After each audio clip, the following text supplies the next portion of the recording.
The small cafe was crowded. Warm lights hung from the ceiling. Conversations mixed with music, laughter, and the occasional sound of applause drifting across the room, while people sat around small wooden tables waiting for the next performer to step onto the tiny stage at the front of the building.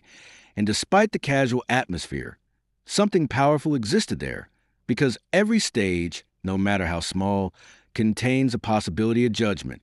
A young man stood behind the curtain. His hands trembled slightly. Tonight, he would present an idea he had spent months developing. Not a joke, not a song, not a performance. An idea, something he genuinely believed in, something he hoped might matter. And that made it far more frightening, because people rarely fear speaking. They fear being dismissed. The host announced his name. A few polite claps followed. The young man walked onto the stage. The room watched. He began speaking. For the first minute, everything seemed fine. Then came the first laugh. Not the good kind. Not the laugh of appreciation. The laugh of disbelief. A second followed. Then another. Soon several people were smiling at each other, some shaking their heads, some exchanging amused glances. The young man felt it immediately, that invisible shift. The moment an audience stops listening and starts judging. His confidence collapsed. His thoughts scattered. His voice weakened. And suddenly the room felt much larger than before. Because public ridicule has a unique power. It attacks not just ideas, but identity. The presentation ended early. The applause was polite, forgettable. The audience moved on, but the young man couldn't. Hours later, he remained alone inside the nearly empty cafe, replaying every second, every laugh, every expression, every moment of embarrassment. And beside the now empty stage stood Friedrich Nietzsche, calm, silent, observing, not the humiliation, but the meaning attached to it. The young man finally looked toward him and asked a question that has stopped countless people from ever trying again. How do you continue after people laugh at you? The cafe felt silent after he asked it, because some questions weigh more than failure itself.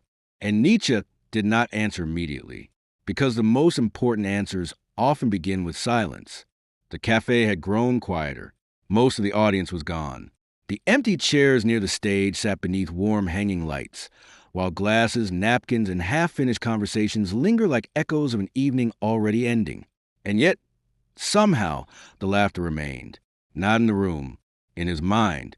Because humiliation has a strange way of surviving long after the people who caused it have forgotten it ever happened. The young man sat alone near the stage, replaying the moment again and again. The first laugh, the second, the faces, the smiles, the feeling of standing exposed beneath the lights while the audience quietly decided he was not worth taking seriously. And the more he replayed it, the larger it became. Because embarrassment rarely grows from reality alone. It grows from imagination, from repetition, from meaning. The young man finally looked toward Friedrich Nietzsche, and after several silent moments, he asked another question. Why does being laughed at hurt so much? The question carried something deeper now. Not frustration, not anger, but vulnerability. And vulnerability is always heavier than pride, because pride tries to protect the wound. Vulnerability admits it exists. Nietzsche answered calmly. He said that most people do not fear laughter. They fear what laughter seems to mean. The words settled heavily into the room, because suddenly the problem looked different.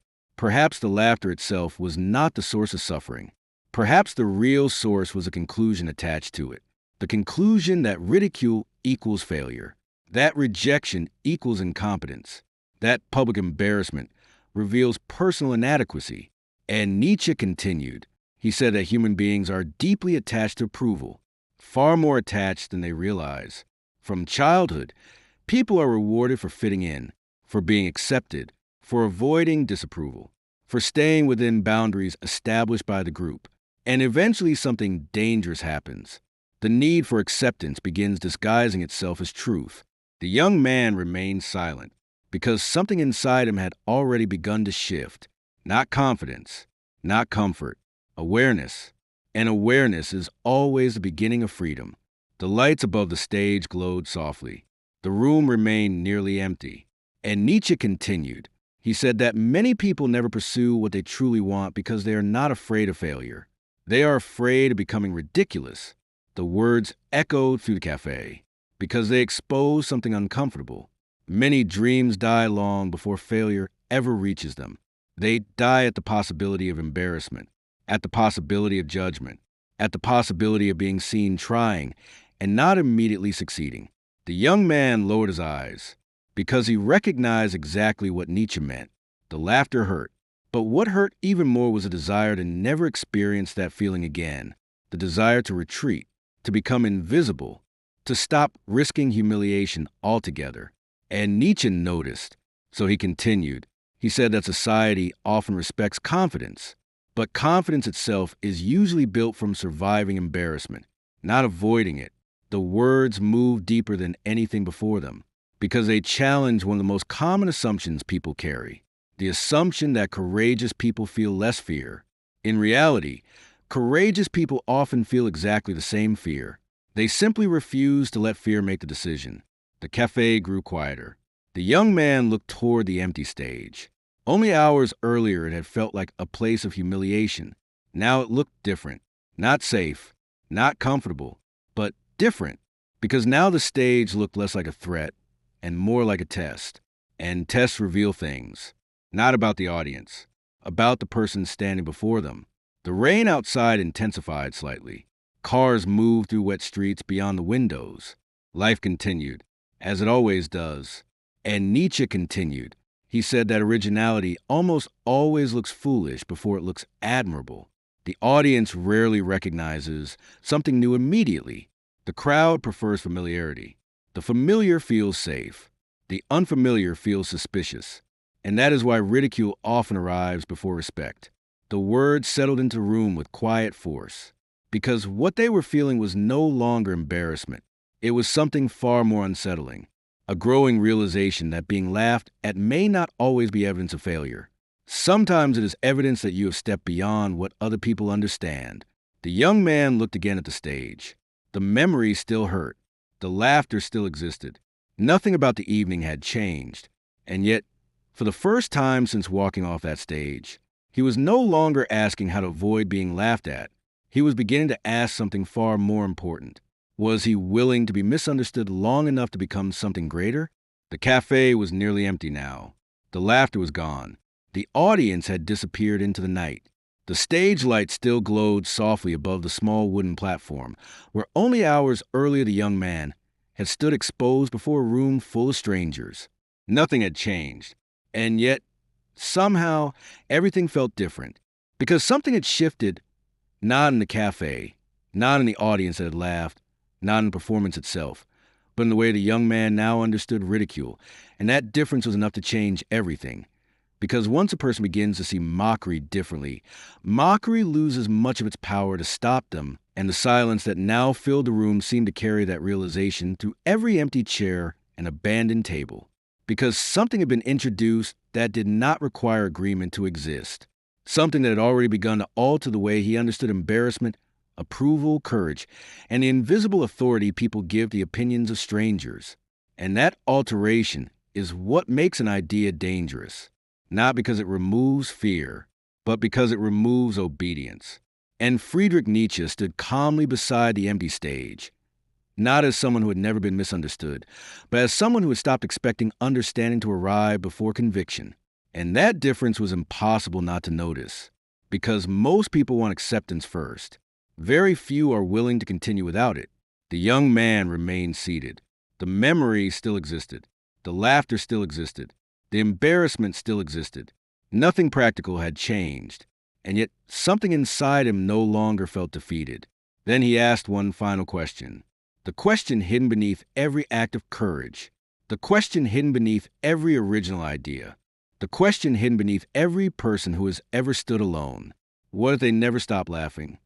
The cafe seemed quieter after he asked it, not because the silence deepened, but because the question reached beyond humiliation.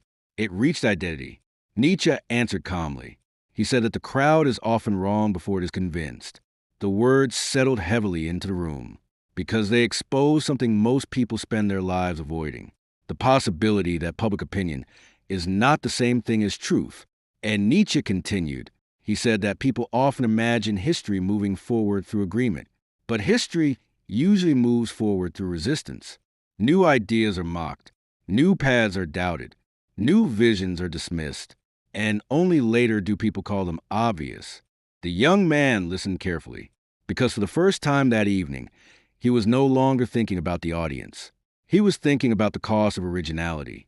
And Nietzsche continued. He said that if you require universal approval before acting, you will spend your life waiting for permission from people who cannot see what you see.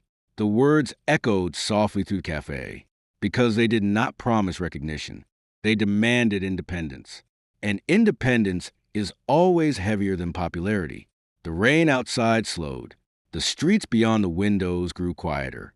And suddenly the young man understood something he had been unable to see before. The audience had judged a few minutes, but he had been judging his entire future through those same few minutes. The laughter was temporary. The meaning he attached to it was permanent, and that was the real danger. A long silence settled over the room. Then Nietzsche slowly turned toward the exit. The stage lights seemed dimmer now, the night deeper, and before leaving, he spoke one final time. He said that people laugh at what they do not understand. Then they resist it. Then they accept it. And sometimes they eventually admire it. But none of those stages should determine whether you continue. The words settled over the empty cafe with quiet finality, because they did not promise success. They did not promise respect. They did not promise that the crowd would ever change its mind. They promised something far more important: freedom. Because freedom is the moment you stop asking strangers for permission to become who you are. And no one spoke after that, because there was nothing left to defend, nothing left to explain, nothing left to negotiate with the crowd. And as Friedrich Nietzsche disappeared into the rain-covered streets beyond the cafe, the young man remained exactly where he was. The laughter still belonged to the past. The future still remained uncertain. And yet, he no longer felt the same. Because once a person realizes that being laughed at is often the price of originality, they cannot fully return to the comfort of living only for approval.